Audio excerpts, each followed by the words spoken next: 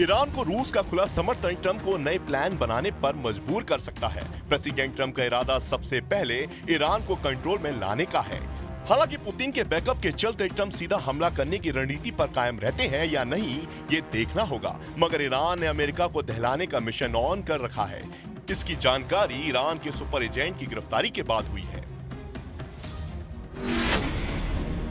CIA के कर्मचारी Asif William Rahman को अमेरिका की राष्ट्रीय रक्षा जानकारी को जानबूझकर बनाए रखने और साझा करने के आरोपों में दोषी करार दिया गया है। रहमान ने 2024 में कई अहम मौकों पर क्लासिफाइड कंटेंट को अवैध रूप से डाउनलोड, प्रिंट और दूसरों से साझा करने की बात कबूल कर ली है। ईरान के जासूस कहे जा रहे विलियम रहमान को FBI ने नवंबर को कंबोडिया से गिरफ्तार किया था। के बाद में उसे गुआम में संघीय अदालत में ट्रांसफर किया गया।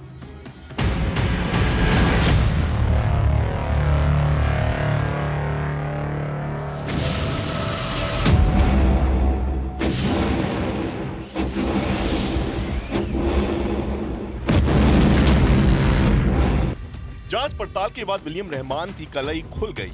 ईरान के सुपर एजेंट ने इजराइल के अटैक प्लान का पूरा ब्यौरा ही तेहरान पहुंचा दिया था। अक्टूबर 2024 में इजराइल ने ईरान पर मिसाइल हमले का बदला लेने का प्लान बनाया था। इस प्लान की जानकारी इजराइल ने अमेरिका से साझा की थी, जिसे विलियम रहमान ने अपने आकाओं तक हमले से पहले ही पहुंचा दिया। अमेरिकी सैटेलाइट से मिली खुफिया जानकारी में 15 और 16 अक्टूबर को 2 अमेरिकी खुफिया दस्तावेज शामिल थे। ये दस्तावेज मूल रूप से सिर्फ 5 देशों की फाइव आइज एजेंसी तक ही शेयर किए जाने थे, लेकिन विलियम रहमान ने खुफिया दस्तावेज ईरान समर्थक टेलीग्राम चैनल को लीक कर दिए। इजराइल का अटैक प्लान ईरान समर्थक Telegram channel middle east Spectator पर दिखाई दिया। इस बड़े लीक ने अमेरिका और फाइव आइज गठबंधन के सुरक्षा उपायों की पोल खोलकर रख दी।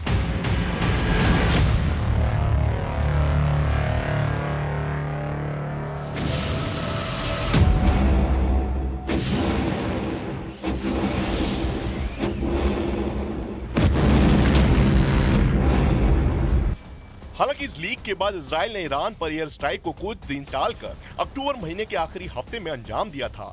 1 अक्टूबर 2024 को हुए मिसाइल हमले का बदला लेने में इजराइल को 25 दिन का वक्त लगा।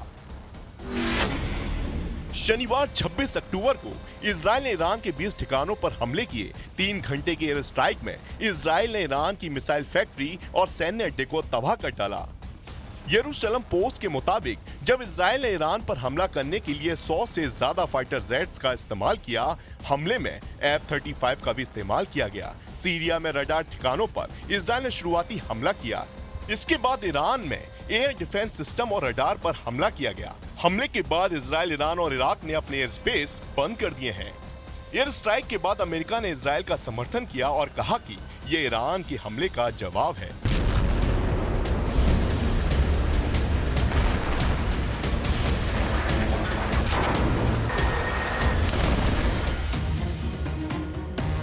उधर सीआईए में घुसे ईरान के एजेंट की शिनाख्त का काम चल रहा है।